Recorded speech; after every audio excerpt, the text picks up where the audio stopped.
Bobby, you've been dreaming again. Still don't know what it is or where it comes from, but there's something there. Where'd you see all this, Bobby? Transmitting live from Planet X. It's the Live from Planet X podcast. I'm your host, Zaire, the Planet X ambassador. Tonight's special guest is one half of the hosts from the legendary podcast Drink Champs. DJ EFN is with us here tonight. So break out your Drink Champs cups, get yourself a shot of Tiger Bone, do whatever you gotta do. Just keep it locked to the Live from Planet X podcast. Let's go.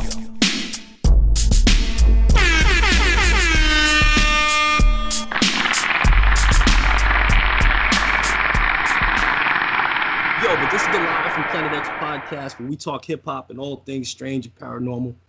And yeah, man, I thank you. Oh, strange and paranormal too. Okay, let's get into it. All right. And ladies and gentlemen, welcome back to the Live from Planet X podcast. This record label executive and DJ based in Miami, who was a legend in hip hop since the early 90s, operating under the banner of Crazy Hood Productions. He has worked in the hip-hop industry as a mixtape producer, album producer, A&R consultant, radio host, marketing and promotion specialist, clothing retailer, artist manager, and film producer, and much more. He is currently best known as the co-host with N.O.R.E. on Drink Champs. Ladies and gentlemen, make some goddamn noise. DJ EFN is in the motherfucking house. Blocka. What? Yo, EFN, thank you, my man, for coming through on the Live from Planet X podcast. I thank you so much, man. And yo, you know you're on the Live from Planet X podcast. I know I ain't got too much time with you, so what's your take on the strange and paranormal? I'm talking things like UFOs, Bigfoots, Time Machine, Area 51. What you think? Man, I'm all over the place with that stuff, to be honest with you, man. I've gone back and forth where like I've been a huge believer of things and then I'm not, and then I'm just like I'm a Gemini, so I got both sides where I could think of something in one way, like really, just like the imagination side of me takes hold and I could really believe in all this stuff, and then the other side of me is like, nah, man, it's science based, like, this, that, and the other. But I mean, I've had things that I've seen and things that I've experienced, but I haven't experienced enough in my life where I could say, yeah, I really believe in all these different things. But I'd like to believe in them. True that. Yeah, I know Miami's supposed to be considered like a UFO hotspot too. Is it? I mean, I've seen a lot of shit in the sky, but again, I can't ever. I'll tell you the one thing that I've seen that I don't necessarily believe the media's explanation of it, and this is like straight up, I saw this, I remember it like it was yesterday. Yep. Is I saw this huge fireball in the sky with like a damn near rainbow color trailing behind it. And it was shooting. It wasn't I mean, I know that when things shoot down from space, it does look like it's going across, but it definitely looked like it was going across. And the media explanation that night was that it was a Russian satellite falling out of orbit. Right. But I thought that was crazy interesting to see, because it just looked, I would imagine it would have been just a fireball or even a light falling, but it had like this weird rainbow like stream behind it of colors. It was pretty gnarly. True that. Yo, you remember what year that was? I would say that's probably either somewhere in the late 80s, either if it was in like between 88 and 90, somewhere around there. That long ago. Man, yeah. I got so many questions for you. I'm gonna try to squeeze them in. Yo, yeah. I know, you and N.O.R.E. are like the perfect yin and yang. You guys bring balance to each other. N.O.R.E.'s like wild and crazy. You're more laid back and quiet spoken, more cool, calm, and collective. How did you guys? I know you guys linked up when N.O.R.E. came to Miami, but how did you guys become like really good friends and tight the way you've become? I mean, yeah, I was the first person, myself and my crew, Crazy Hood Productions. We were the first ones to bring him to do his first solo performance in Miami in like '98. And that was real memorable for him, and just off of the strength of that, like my crew and his crew got really cool, and we were just, as a DJ, I was an advocate for him and his movement. And then he kind of like, being a smart artist as well. Like if you were a smart artist, you were gonna make sure you made alliances with DJs in different regions so that they would be advocates for you and push your music and your movement. So he did that. People would hit me up and be like, yo, N.O.R.E's talking about you on Hot 97 and blah, blah, blah, So, he came to Miami promoting the CNN album when Pone was locked up. The promoters, my boy, shout out to Phil the Mayor, who now they do Live on Sundays, which is one of the biggest hip hop parties in the world. He brought him to do an in-store at my store, Crazy Goods, because that's what you had to do back then. You had to take the artist to do like in-stores to get the word out of a party or an event. And then I had him do a freestyle or a couple freestyles for my mixtapes that day, and we hit it off then. We still weren't like friends, and then I went through the regular management, Violator management route to book him to do a show. And then that show kind of solidified our friendship and our crew's, unification. Kind of like, we were just like one big ass crew at that point. And Dope. We were just rocking ever since. And I've toured, we toured with them. My artists have toured, opened up for CNN. I've gone on the road. I've been a road DJ for N.O.R.E. We've gone, internationally. We've gone to Russia. We did a tour in Canada. And we just been friends, man, ever since. Yo, that's dope, man. And yo, I want to salute you. I know N.O.R.E's always talking about saluting people, giving them their flowers where they can smell them. So I want to thank you and salute you for like preserving hip hop, what you're doing, your whole movement. And I seen the Going Home Vietnam trailer. Coming Home is excuse me. Coming Home Vietnam trailer. My bad. What's it like? I mean, what made you really want to go around the world? You know what I'm saying? Like, was it just you had it like that where you were able to move around? Nah, I mean the first film, which was Coming Home Cuba, it was just called Coming Home, and it was about Cuba. It was the first film. It was just something that we had no bread. We actually raised some money on GoFundMe to do it. Nice. And I just wanted to go and visit my family's roots in Cuba because my background is Cuban, and I just I wanted to go to Cuba. And so I told my other boy Garcia, who was one of my artists at the time, and he still is. He's Cuban American as well. I was like, yo, let's go over there. Let's film this. He was going to film school locally.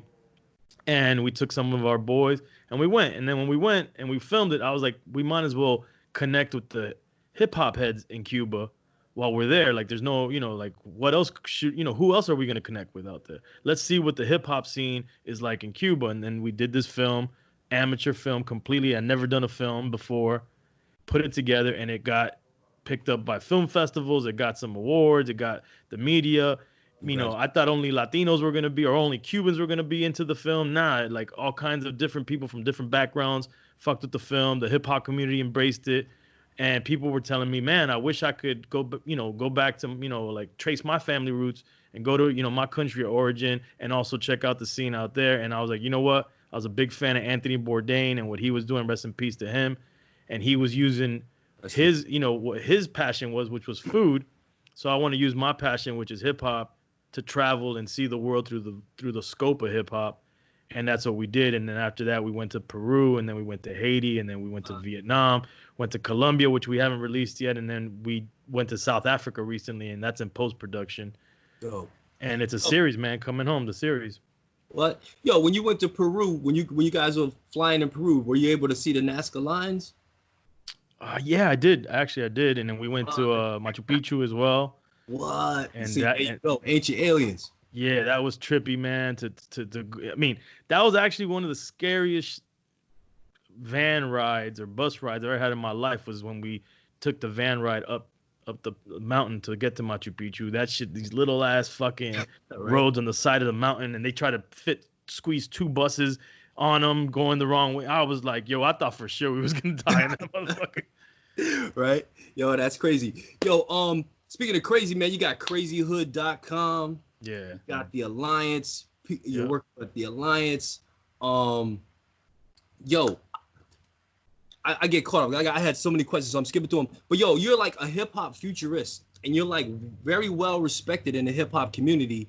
I hope so, man. I appreciate that. I hope so. God, you are, brother, man. Yo, you got Drink Champ Sports, Dream Big Hip Hop. Yeah, he's here. Actually, Drink Champ Sports is here, which he's also a member of the Alliance. My boy Heckler, who's also part of the Alliance, is here as well. We're missing Big Drain, who's Drain Flicks, who takes all the pictures for Drink Champ. He's a part of the Alliance, a producer as well. Salute all them guys, and I thank whoever's working the email. Thank you guys for responding to me. Yeah, that's Eddie Giggs. Yeah. So that's what's up, man. And yo, I hear there's 2 films in the works you're working on. Can you give us a sneak peek of what they're about or any type of content or genre? 2 films. What films are you alluding to? I'm not really sure because we're always trying to do so much, but everything's kind of like in the preliminary stage. I mean, there's. I just watched the interview last night. I was doing some research last night, and there's a cat up in Massachusetts that was doing a thing for like a food drive for a food pantry.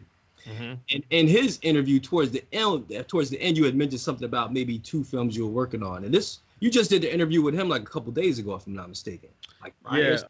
I don't remember. I mean, it might have been Coming Home, South Africa, and Colombia that are unreleased. That's probably the ones I was talking about. But we definitely want to do some kind of a docuseries or a documentary about Drink Champs. We definitely want to do something that's related more to like the Miami hip hop scene and the like the South Florida hip hop scene, and a documentary that kind of like talks about Crazy Hood, but about the greater scene that we come from. So there's a lot of ideas that we have, man. Word up. And you know, real quick, you know, it's funny. I just remember right now being what you're about in terms of the paranormal. I actually, there's an idea, and it could get jacked. I don't care. I'll throw it out there. Because I'm waiting for somebody to bite my show. I don't know if we'll ever do it, but there's an idea which we might do a pilot for at some point. I want to do you know how they have all those ghost hunter shows? Yeah. I want to do a show called, right now the working title is Crazy Ghosts, and it would basically be like, think of like Drink Champs meets Impractical Jokers on a ghost hunting tip.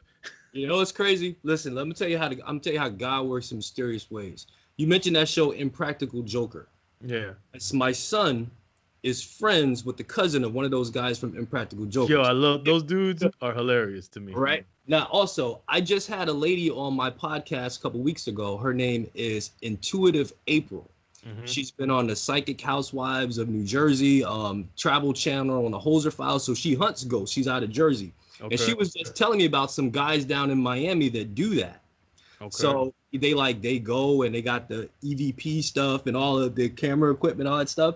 So I'll maybe I'll definitely slide their info to you. Well, no, actually, fuck that slide. Fuck sliding the info. If you got the plug, you might as well get involved. Yo, let me tell you, she's got a gift. She talks to dead people, son. Like straight up. You got to check the interview that I did with her when you're bored. It's in the podcast. I'll send you the link. Check it when you got nothing to do. Intuitive April. She's on Instagram. And she's like a celebrity psychic, but she does it as little people too, you know what I'm saying? But she's dope. But I think that idea is dope. I can see that. I mean, imagine some of your favorite hip hop artists, everybody, kind of hardcore and shit. Imagine them in a situation where they out there, hunting ghosts or trying to find out, find the paranormal in these like spooky ass places. And what I want to do is how in these shows they kind of like in the beginning they kind of like talk to like the locals or the people that tend to the property. Well, what I want to do is go to the local bar and sit with them and have a couple drinks, talking about what's going on there, and then kind of being a little tipsy doing the investigation. Right. Yeah, man. Yo, that'd be dope, man. If you guys ever put that into motion, man, and Zigazag can pop up on an episode in the background or something, let me know, because I'm just like an hour and a half away from you guys, man. And yo, you know what, N.O.R.E? I wish N.O.R.E was there, but I had a question, like N.O.R.E stories. You got any crazy N.O.R.E stories? And I know you ain't got that much time, but you got any crazy N.O.R.E stories? Or who was your favorite person to interview on Drink Champs? Like when you interviewed them on Drink Champs, you were just like blown away. Like, I'll tell you a N.O.R.E story that I always that's real memorable to me. Is one of it wasn't the show that I told you that we brought him down for the first time on his own. At least I don't think it was that show. They also, N.O.R.E and the crew had hired me in a sense. They tasked me with getting a venue and putting together the Capone home show when Capone was getting out of prison. They wanted to do a big big, concert, and they wanted it to be in Miami. Yeah, so and also I mean to interrupt you, but just real Yeah. quick, I want to say rest in peace to Chris Lighty, because you mentioned violent management. definitely rest in R.I.P. peace. Chris Lighty. Yeah. And so I think it was this show, but a memorable moment with N.O.R.E. that I always, and I don't really talk about as much this event that happened, but he was performing, and we were drink champs before drink champs, and so even though N.O.R.E. was more of the smoker, he still drank a lot, but I don't really smoke. I didn't smoke then. I maybe smoked a little bit back then, but I was always a drinker. So I would always bring bottles of Bacardi, and we would drink up. Salute. Salute. Cheers. And I remember him hitting the stage. He's killing the performance, and he's drinking too out the bottle. And then all of a sudden, he has the whole crew on stage, so he kind of like goes from the front, and I'm DJing, so I'm kind of like a little bit behind the people in the front of the stage, and so I could see this perfectly. And he's like saying, let's just say he's doing super thug. He's like, what? And then he runs behind his crew who's on stage, so the people watching can't see. He goes and he throws up like he earls, crazy style, like poltergeist style, and then just runs right back on stage, right on the front of the stage, and kept the performance going. Didn't even miss a beat. What? And I thought that shit was hilarious, man. Like, True that. Yo, my man finished the show too. That's crazy. Yeah. That's dope, man. Yo, EFN, man, you be getting busy on the beats, man. I know you do. Not really. I mean, I do, but not really in the sense that I put them out there like that. What I do more is I have a bunch of producers that I work with. Well, not a bunch. It's a very limited few that I trust that are in the crew. Shout out to Beats in the Hood. Shout out to Big Drain. And then we got Hazardous Sounds, Extended Family, KNS, all these different folks that we work with. And I'm kind of like, I like to say the puffy of it, where it's like I know what I want out of my producers, or any sounds that I'm looking for, any way I want to sequence a beat, and I produce in that sense. But I mean I do dabble where I can make my own beats, but I would never call myself a producer out of respect to the real producers out there. Oh shoot, man. Yo, I was listening to this joint with Joel Ortiz and Chris Scam and Keith, I was Keith Murray. Keith Murray's on there. Yeah, I was just bumping that not too long ago. It's dope, man. Yo, when you do make beats, what do you get busy on? I actually use fucking the Native Instruments app, for Machine on the iPad. Yeah, my homie uses that. He gets busy on that, man. Man, I get busy with the Renaissance, BC 2000, ASRX Pro. Like, I'm like old school hip hop, man, to the fullest, man. Like MPC and shit? Yeah, man. It's like, like back in like 92, 93, 93, say 93, I was 19. Okay. So you already know. I was 93. Shit, you're older than me. Yo, that day, I'm letting you know, yeah, man. I'm from that era, man. I was at the Art Institute of Fort Lauderdale, 94, 95, majored in music and video business. I just like. Yeah, we're in the same age range. Like I was in 93, I was 17, turning 18. Yeah. So you already know. You already know.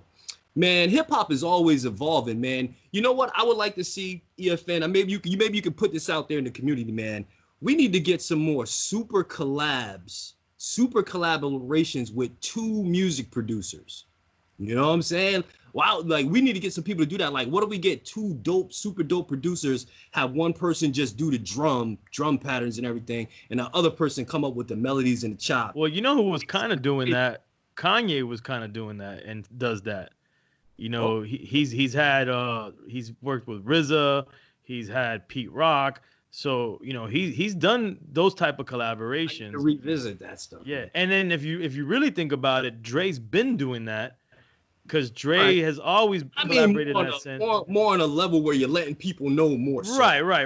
Because Dre, had Storch doing stuff for him, and I feel it was very collaborative. I don't think that they just produced the entire thing. Maybe they did, but I feel like he would be more of a collaborative producer. But yeah, no, that would be dope. The thing is, I think that the producers, especially from our era, like the early 90s to mid 90s, there's that ego pride thing that comes with like being producers from that era. And we need to evolve. Yeah, I think it's hard for them to really collaborate because, they have their own sound, and rightfully so. They've created back then, you know, you knew the producer you were listening to right when you heard that beat. And so it'd be hard for them to like collaborate in the sense where they feel like, oh, I'm manipulating my sound that people are, you know, my signature sound. But it would be dope. It would be dope. Yeah, man. Yo, when did you start DJing? Like, when did you start DJing? Also, like, cause like I'm not too far away from you, but you know, back in the days we didn't have the internet and phone like Instagram and everything the way we had now. So everything was really tapes, mixtapes. I freestyle on mini boom room mixtapes back in the day. But when did you start putting out the mixtapes? The mixtapes. Like Uncle Al. Shout out Uncle Al, Jam Pony, all the Miami music, Miami bass DJs. When I moved from New Jersey and came down here, it was like culture shock. All the bass music and everything. It was a completely different music scene. Yeah, if you're from South Florida and you're a hip hop head and deny or don't have any kind of like love for Miami bass and bass music, then you're not, you know, I don't think that's you're not a real South Floridian or a Floridian in general, because that's a part of our culture out here. But I started I was doing pause tapes on 2 cassette tapes. Players, you know, in like, you know, like late 80s, early 90s. But when I finally got analog, when I finally got turntables was probably like 92, ending 93. But when I felt confident to really go out there and push myself as a DJ was like end of 93, 94. And that's when I started doing the mixtapes. And that's when I started spinning at parties and clubs and stuff out here. To that, shout out to Mother Superior. Yeah, man. I first heard her when I left Fort Pierce and went down to school down to Fort Lauderdale. I heard of Mother Superior. I was hanging out with this dude named Trini. He had dreads and stick, and like the hip hop scene down there was like, I was like, oh yeah, we had a real dope hip hop scene. I mean, it's still dope, but it's you know, I would say. Man, our scene out here was special, man. And Mother Superior was at the forefront of it, and we had people like those Funky Bastards in Society and B Dope and Mongu. Yeah. And we had DJ Craze, world-renowned fucking multiple DMC champion, and we just had so much like straight hip hop that's come out of Miami that I don't think we're recognized enough for, and a scene that we even have world-renowned B-boys and graffiti artists from out here that I don't think gets enough recognition because, you know, just the scene fizzled in a way and got overshadowed by the Tricks and the Pitbulls and the Rosses, which is fine. You know, they're all a part of the same scene. It just, they kind of made it seem like they came more from the bass side of things. You know, Trick was birthed out of Luke. Pitbull was signed to Luke. And Ross was on Slip and Slide, so it didn't seem like it was from this like hip hop side, but it's all in the same, man, all in the same family. Man, the Miami bass sound, people like DJ Magic Mike and those low frequencies. Yeah. He's from Central Florida. Right. Yeah, right. Shout out the whole Florida scene. But like those heavy bass tones influenced me so much. I use them in my hip hop beats that I make. I love all my hip hop beats got some super bass in them, you know what I'm saying? Yeah, so definitely influenced me, man.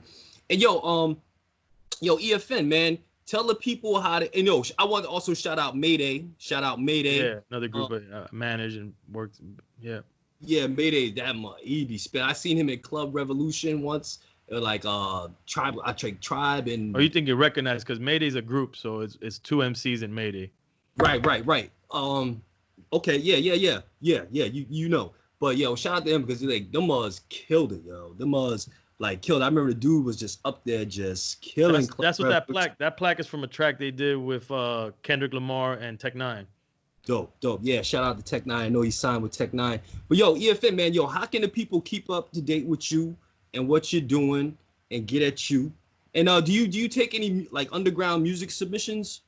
Like, you know what I'm saying? You let people sing you stuff? What started happening recently is that because I'm not necessarily out there spinning in a sense to, you know, radio or clubs like that no more, there's nothing I can really do for people but for sending me music, you know, so I get hit up all the time. But what I recently did is I created this outlet to funnel new music and kind of like, you know, anything that really sounds, you know, that it has some potential, we're featuring on our crazyhood.com site. So every week, it's called the Weekly Wrap Up. It's up there, and we pick like 5 artists. Shout out to Jay Havana, the editor at crazyhood.com, senior editor, and N.O.R.E. at crazyhood.com, and we we post it up there. So they can actually submit to info@crazyhood.com or DM at J Havana. That's JAE Havana, HAVANA. And DM him as well, and you can submit music, and and if it gets on there, then we'll blast it on all our social media. Yo, that's what's up, brother, man. Yo, DJ EFN, I thank you for your time, bro. I know your time was limited today, man. No. Thank you for having me, man. I appreciate everything. Anybody out there pushing forward and creating content, man, I salute you, and stay safe. And everybody listening, stay safe out there. Word up, stay safe, man. And yo, DJ EFN, Drink Champs, crazyhood.com. Yes, sir. What more can I say? Thank you, brother. Thank you. No doubt. Salute. Bobby, what are you doing up at this hour? Still don't know what it is or where it comes from, but there's something there. Bobby, you've been dreaming again. Where'd you see all this, Bobby? As a matter of fact, Bobby, what are you doing up at this hour? Bobby, you've been dreaming again. still don't know what it is or where it comes from, but there's something there. Where'd you see all this, Bobby? Bobby, what are you doing up at this hour? Bobby, you've been